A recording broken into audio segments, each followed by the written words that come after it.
Hello and welcome to another episode of the Dongfang Hour China Space News Roundup. This for the week of the 9th to 15th of August, 2021. And what a week it was. Before getting started, a special shout out to our good friends at Go Taikonauts and Spacewatch.global, two excellent sources of space industry news. This week, we saw several major pieces of news in the sector, and as a result, we have made the decision to film a special two-part episode. In this part one, we discuss lunar landers, in-flight connectivity, an amazing SAR story from a Dongfang Hour fan. But first, Jean will give us a breakdown of arguably this week's most exciting piece of news, a funding round for hypersonic vehicle company Space Transportation.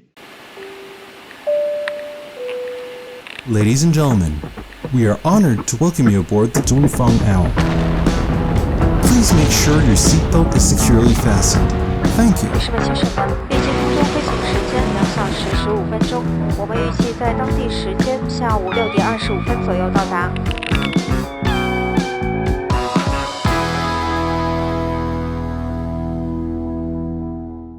Jean, hypersonic vehicles sounds like it is right up your alley. What's going on with space transportation? So this week we saw Chinese hypersonic spacecraft and rocket company Space Transportation announce a whopping 300 million RMB Series A funding round, and that was on August the 9th. Now, before I let Blaine get into the details on who those investors were behind this round of funding, I want to talk a little bit about the very nature of space transportation and the nature of their range of products, which seems to have evolved quite a bit over the past couple of months. So Space Transportation is a Beijing-based company founded in August 2018 and was known up to now as basically an aspiring suborbital and orbital rocket manufacturer, just one among the 15 to 20 plus commercial rocket companies that have been set up over the past 6 to 7 years in China. And it's not necessarily the most well-funded, the most high-profile, the most advanced, but it does stand out regarding one fact, and that's its technology choices regarding reusability. And this is namely exploiting lift generated by a lifting surface. And this is really an absolute contradiction with the general belief here in the Chinese space industry that reusability must be achieved with a SpaceX Falcon 9 style vertical takeoff, vertical landing.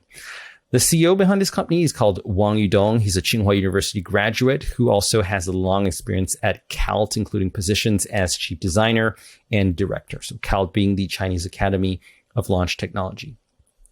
And recently, we've seen space plane activities on both sides of the Pacific really gain more attention. And this is probably due to the potential dual use nature of this technology. Regarding space transportation, the company came into the spotlight nobly over the past 2-3 years because it performed a number of suborbital tests with clear lifting surfaces that were visible on the pictures of their spacecraft. And this was notably 2 suborbital launches of the so-called Tianqing-1 rocket. There was the first one in April 2019 of the Tianqing-1 rocket, and this was in collaboration with Xiamen University. And again, there was another launch in December 2019. Now let's take a closer look at Space Transportation's aspiring family of products, the Tianqing rockets, which have, as mentioned, changed quite a bit over time. We know that Space Transportation is, or at least has been at some point, keen on 4 types of products. There's suborbital hypersonic test vehicles, there's orbital launch vehicles, there's point-to-point space transportation, and there's suborbital space tourism. Now let's break these down and see which ones space transportation will actually develop in the future. Let's start with suborbital hypersonic test vehicles. So this product will 100% be in space transportation's product portfolio for the very simple reason that the Tianqing-1 is exactly that. It's a hypersonic test vehicle. And we also know that Space Transportation is developing the Tianqing-2, also a hypersonic test vehicle. And the idea behind these type of vehicles is to have a suborbital spacecraft that speeds up sufficiently to high Mach numbers, typically beyond Mach 5, to enable various customers to test their payloads and their systems at these hypersonic speeds. And this may seem probably like an expensive way to test your systems because, normally aerodynamicists, they prefer to use wind tunnels because it's just much less costly. But the issue that you have with high Mach numbers is as the Mach number increases, it becomes harder and harder to build a wind tunnel and becomes more and more expensive. And beyond certain Mach regimes, basically you have to rely on different technologies such as expansion or shock tunnels. So I think that it is possible in these extreme conditions that, testing directly on a hypersonic testbed like the Tianqing-1 or Tianqing-2 could be interesting and attractive in terms of, reducing the complexity, also in increasing the level of realism, and even in terms of cost. I mean, potentially, if space transportation is able to bring the cost of the Tianqing-1 down sufficiently through reusability and using just less expensive components, as they've said, or, and when you compare that to the very high cost of those highly hypersonic wind tunnels, maybe there is a business case for the Tianqing-1 and Tianqing-2. Discussing the second product now of space transportation, at least one that they aspire to create, it's orbital launch vehicles. And by orbital launch vehicle, I mean basically rockets that can put a payload into orbit and give it sufficient delta V so the payload, can remain in orbit. So this would potentially be something called the Tianqing-3, and we've seen mock-ups on previous space transportation marketing material showing a 2-stage rocket where we see a first stage spaceplane, which would carry what looks like a solid-fueled second stage. And the first stage would be able to glide back and land on Earth, leveraging reusability as a way to lower costs. Unfortunately for spaceplane fans, in the diagram that was showed in this week's WeChat post, we don't see this orbital launch vehicle on their roadmap anymore, so it is possible that this was scrapped. The third product on their roadmap, that they were at some point interested, and they are actually interested in making, is point-to-point space transportation. Point-to-point space transportation is the idea of sending people or cargo across the globe in a rocket, which could cut down long-distance travel by a factor of 10 to 15. And most people are probably familiar with this idea coming from SpaceX's ambition to do exactly this with Starship. And they released a fancy video in this regard that was published in 2017, and which give an idea of what that would look like. The idea actually of point-to-point space transportation is much older than that. We can probably go all the way back to the 1940s. There were engineers like Eugen Zanger, who was Austrian, I believe, and we can also discuss Qian Xueshen, who's the father of Chinese space, and he also discussed already back in the days in the late 1940s point-to-point space transportation. And back in the days, I think he was working at Caltech, so he was still in the US. Now, regarding space transportation solution, we actually don't have anything tangible. There's not much information released, and that's probably because the project is extremely early stage, but we know that their CEO, Wang Yudong, has discussed it at length at a keynote presentation in 2019, and that he's very bullish on this technology. And last but not least, we have space tourism, which is something, the fourth, basically a product line that, space transportation could be interested in developing. And we've seen, it's really been a constant since the beginning. We've seen various mock-ups of space tourism spacecraft on their presentations. So how likely is any of this to materialize? If I was to do a little bit of speculation here, I would say that hypersonic test spacecraft, for sure, it's already part of space transportation's value proposition today with the Tianqing-1 and also in the future, the Tianqing-2 that's currently under development. Orbital launch vehicles, as mentioned, it seems that it's been scrapped, although I'm not 100% sure. And it's a pity because it looks like probably the most mainstream activity that space transportation had compared to the other three, which are a bit more funky, let's say. On the third one, point-to-point space transportation, I must admit that I'm not sold due to the safety issues and probably the very sophisticated propulsion technology that space transportation will have to develop in order to achieve this. But again, Wang Yudong, the CEO, is very bullish on this market and this technology. And the last one, space tourism, I must admit I'm not sold either because there's the question of, is there a market actually for this in China? And we're currently in a political context where the very rich tend to lay low, so possibly not great clients for this sort of activity. And second point is that, Blue Origin in Virgin Galactic, these were companies that were funded by billionaires, and they spent literally 15 years to put together, and to achieve the success that they had earlier this year with their various systems and rockets. So I'm a bit skeptical on space tourism here as well, but let's remind ourselves that space transportation is still a very young company. They seem to be raising good money. And so we'll have to wait and see. But I do feel that at some point when you're a commercial company, it's the market that is going to drive your business decisions. So Blaine, any thoughts on this funky company, Space Transportation? You covered it well, Sean, and I even learned a new word, aerodynamicists. And indeed, what a very appropriate, although perhaps not so creative name for a space transportation company, that being Space Transportation. So a couple points from my side to add on the commercial and financial side of things. So first, I would note that there's a really interesting 2019 interview with the aforementioned CEO Wang Yudong, where he mentioned that the cost of a flight on a Tianxing-1 would be not more than 5 million RMB, which is to say around 800,000 US dollars. Not cheap, but also probably a lot cheaper than building an expansion tunnel, and indeed probably cheaper than a 2-bedroom apartment in urban Beijing or Shanghai. In the same interview, Wang noted that the Tianxing-1 could be reused at least 3 to 4 times, and that the cost for a Tianxing-1 can be recovered after only 2 launches, indicating that the apparent manufacturing cost of the vehicle is about 10 million RMB or less, or roughly 2 Shanghai apartments. There is apparently demand for the services, with the company having announced in 2019 that there were 4 customers on board its 2 test flights at that time. A couple of small additional points on the company before diving into this funding round. Yet another excellent 2019 interview, which tells a story of the founding of the company and describes the CEO Wang having left his previous job at Kelt and then claimed to have designed the Tianxing-1 on paper in about 2 months. Although frankly, due to the enormous complexities involved with developing such a vehicle, we find it unlikely that any one person could design one to any significant degree of completion in 2 months. Soon after, Wang met Li Liang, a former CASC engineer, who told him that he could turn this paper Tianxing into reality in 3 months.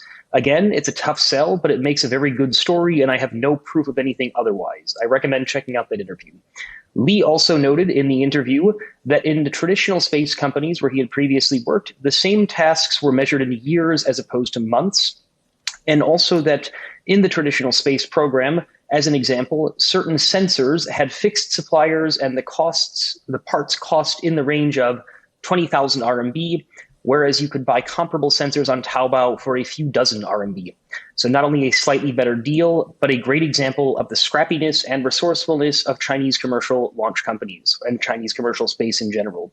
Also a good example of the magic of Taobao. It is perhaps no wonder that a flight on the Tianxing-1 can be procured for the low cost of 1 urban Shanghai apartment. Back to the current funding round. This funding round was led by Matrix Partners China and the Shanghai Guosheng Investment Fund. In a press release, the lead investor Matrix Partners noted that, quote, "The product of space transportation is high-speed aircraft. Imagine flying from the Eastern Hemisphere to the Western Hemisphere in less than 2 hours. This may be the next generation of aircraft," end quote. As Jean mentioned earlier, this may or may not be realistic, but indeed a very bold statement. Noted that they plan to conduct technology verification testing until 2022, achieve a suborbital space tourism prototype in 2023, conduct their first manned test flight of a suborbital space tourism vehicle in 2025. They also plan for their first, quote, global hypersonic vehicle flight in 2028, and then the first full-scale global hypersonic vehicle flight in 2030. So overall, definitely a big update from space transportation and for China's hypersonic vehicle sector more generally. The company has moved very quickly thus far and appears to have pulled together an interesting founding team with a lot of entrepreneurial drive and also some street smarts to round things out. So very much looking forward to seeing what comes next from space transportation in these coming years. And Jean, unless you have anything else to add, shall we move into the lunar lander announcement? Absolutely. Let's move on to the lunar lander. So recently, a Chinese local space media called Dongfang pointed out something very interesting, which was a publication that was released by the School of Aeronautics and Astronautics of Xiamen University on July the 5th. So it dates back quite a bit. And basically that post back in the day discussed the visit of a high-level delegation from CASC, which on paper looks, unremarkable. But there was one very interesting point about this post is that the post refers nominatively to the visitors as high-profile Chinese lunar lander project leadership. And namely, we had apparently Yang Lei, the chief commander of the crewed lunar spacecraft. We had Li Yan, the deputy chief commander of the lunar module of the crewed lunar spacecraft. And we had Fan Songtao, the deputy chief designer of China's next generation crewed vehicle. And this story is of interest because the lander is one of the last missing pieces of China's crewed lunar projects. So far, most of our knowledge covers other things like the overall roadmap. We have, for example, the ILRS, which was unveiled this year. So ILRS stands for International Lunar Research Station, and which would have three distinctive phases: the reconnaissance, the construction, and the utilization phases, spread over basically 15 years between 2021 and 2036 plus. And we also know that potentially China could attempt crewed lunar missions outside of the context of the ILRS. We also know all about China's lunar rockets, notably the Long March 5 DY and the super heavy Long March 9, which will likely both be human rated and be able to launch taikonauts into translunar injection. Finally, we have the deep space capable crewed capsule. So far, it's called the next generation crewed vehicle, 新一代载人飞船. Let's just call it NGCV for short. The NGCV basically is an Orion equivalent, and it'll be capable of carrying a crew of up to 6 to 7 taikonauts. And so far, a small-scale prototype and a full-scale prototype were launched, respectively, in 2016 and 2020. But we were missing really the essential piece of information on this lunar project, which was the lander, the ascent vehicle, which has the role during the during the mission to take the taikonauts down from lunar orbit onto the lunar surface and to take them back from the lunar surface onto back into orbit.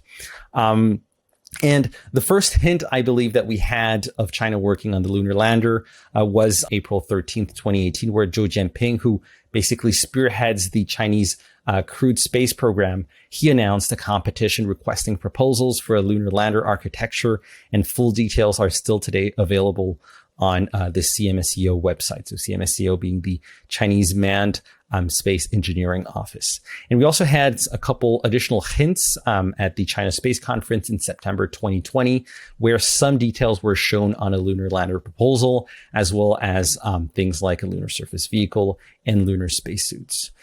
So while the lunar lander is not yet entirely official, it's undoubtedly there. We know that the Chinese are working on it. It's under development, which means that potentially it could be revealed in the coming years or even the coming months. And my personal guess is maybe China Space Day 2022. So that would be in April 2022. We should make a bet on which city will host the 2022 China Space Day. And if I were to guess, I would my money would be on either Tianjin or Guangzhou, though that's admittedly quite speculative. I'm also very jealous of the CASC crew to have been able to make the trip to Xiamen. I can only hope they took some time to check out Gulangyu and also had some sha ta mian. Last admin points, so I would recommend checking out the Dongfang Hour episode 39 for more information on Zhang's aforementioned Long March 5 DY. Getting back to this announcement, only a couple of very small points from my side on the lunar lander. First, I think it's interesting to note that the Chinese lunar plans, at least up until now, seem to be aiming for a mission directly to the lunar surface as opposed to the Artemis program's Gateway Lunar Station. That being said, we did see in a presentation at the 2020 China Space Conference in Fuzhou that there was noted a, quote, lunar orbital space station question mark, as though to say that China is considering an orbital station but has not yet confirmed it. Second point is that this is but the latest instance of Xiamen University popping up in the space sector. The university has been pretty active in recent months, with the HySA-1 and HySA-2 SAR-EO satellites having been launched in December 2020 and June 2021, respectively. These two EO satellites appear to be part of a larger constellation, which has a maritime Silk Road component to it, with HySA likely referring to the 21世纪海上丝绸之路, or the 21st century maritime Silk Road. Finally, Xiamen University was also involved in the aforementioned April 2019 test flight of the Tianxing-1 with space transportation. So definitely interesting stuff, and a big thanks to Dongfang Gaodi for pointing this out. And I would mention that Dongfang Gaodi is an excellent account to follow. Moving into our last major piece of news for episode 1, we have a couple of updates from in-flight connectivity and entertainment. The first one, China Eastern Airlines has begun live TV broadcast in flight with its partner Panasonic Avionics. The airline is going to begin rolling out live TV on its wide-body fleet of Airbus A330s and A350s, as well as Boeing 777s and 787s, and it will include content from CCTV and CGTN. And again, the IFC service provider there is Panasonic Avionics. The addition of live broadcasts on these flights is made possible partly by the bringing into service of the APSTAR 6D satellite, a Ku-band high-throughput satellite, with considerably more capacity than any other Chinese-owned satellite in orbit today at around 50 gigabits per second. In related news, we also saw Panasonic Avionics launch what the company calls the world's first full-cabin 4K in-flight entertainment system with Cathay Pacific, a Hong Kong airline, on the airline's Airbus A321neo fleet. Interestingly, the technology will also be Bluetooth-enabled, which means that passengers can watch the 4K content using their own Bluetooth-enabled headsets, which must be a win for sanitation in this age of COVID-19. The Cathay offering will involve 11.6-inch screens in economy and 15.6-inch screens in business class. Notably, I would imagine that Cathay is arguably the hardest hit airline in the world during the COVID-19 pandemic, with Hong Kong having precisely 0 domestic flights and with international travel down literally 99% from pre-COVID levels, a trend that remains in place to this day. Now, whether 4K flights with Bluetooth-enabled sound will help the airline rebound is anyone's guess, but probably open borders would be required in order for that to have any chance of happening. So overall, a couple of very interesting developments. I would say more so the China Eastern one, in the sense that in-flight connectivity and entertainment in mainland China tends to be less straightforward than it would be in Hong Kong or elsewhere. IFC in China remains badly underdeveloped, with aircraft penetration rate of around 5%. This compared to, I think, 50 to 70% or so in North America, vastly higher at any rate. And this low penetration rate is due to several factors, so namely regulatory roadblocks, insufficient satellite capacity to make a decent business case, and also very conservative state-owned airlines. So for example, I do recall a 2019 interview at the Euroconsult World Satellite Business Week with Air China executive Chi Zhihong, where he mentioned that the airline is considering IFC for their North America routes in 5 years, which gives an idea of the speed of decision-making at these airlines. That being said, all of these factors are starting to change. Regulations around in-flight connectivity have become quite a bit clearer. New capacity is entering the market in the form of the aforementioned APSTAR 6B. And moving forward, we're going to see state-owned satellite operator China Satcom launch 3 high-throughput satellites across Eurasia and Pacific, all of which will have a significant IFC angle, and we'll put up some coverage maps of those satellites on the video version of this podcast. At the same time, we also have domestic equipment manufacturers and integrators in China starting to advance their technology to the point of being able to serve airlines, which is certainly an important factor in a country that is emphasizing technological self-sufficiency. All of this is to say, moving forward, we should probably expect to see more Chinese airlines announcing plans for in-flight connectivity and in-flight entertainment. So Jean, unless you have anything else to add on IFC, shall we move into the excellent SAR comment from one of our fans? Absolutely. I want to give a special thanks to the author of one of those comments on our video last week on the competition between commercial SAR projects in China, SAR being a synthetic aperture radar. So the person in question is named here on YouTube, WB Young, and he discusses, so he's Chinese, and he discusses how back in the day, in the 1980s, his university professor began working on one of China's earliest SAR designs as a side project. Apparently, back in the day, it was quite common to see professors working on side projects. And his work gained the attention of the government and obtained several thousand US dollars of subsidies to develop a technology verification demonstrator. And that was probably quite a sum back in the day. The university in question was East China University of Science and Technology. And in the end, the project included a collaboration with the 14th Institute for their radar. So 14th Institute probably refers to an institute of what would have been a predecessor to CTC or CASC, which are the modern names. And the demonstrator that they did was then attached to and tested beneath the wing of an Ilyushin 14 aircraft. So unfortunately, we don't have any photos of this. I'm not sure that cameras were that accessible in the day, but it's absolutely great to have such insights, because it's really things that you don't read on the internet or that are very hard to find in history books. So really thanks a lot, WB Young, for sharing that. 非常感谢. And hopefully we'll see future comments that can bring additional insights on how China's early space program and various space technologies saw the day a couple of decades ago. Indeed. 非常感谢 to WB Young. That was a really interesting anecdote. And indeed, I can only imagine how far several thousand US dollars of subsidies would get you in China back in the 1980s. So that being said, this is the end of episode 1 of the Dongfang Hour Space News Roundup for the week of the 9th to 15th of August. Stick around for episode 2, where we will discuss China's new shepherd, among other things. I'm Blaine Curcio, joined as always by my co-host Jean Deville, and we will see you on the next episode. Thanks for watching, and we'll see you next week or in the next episode.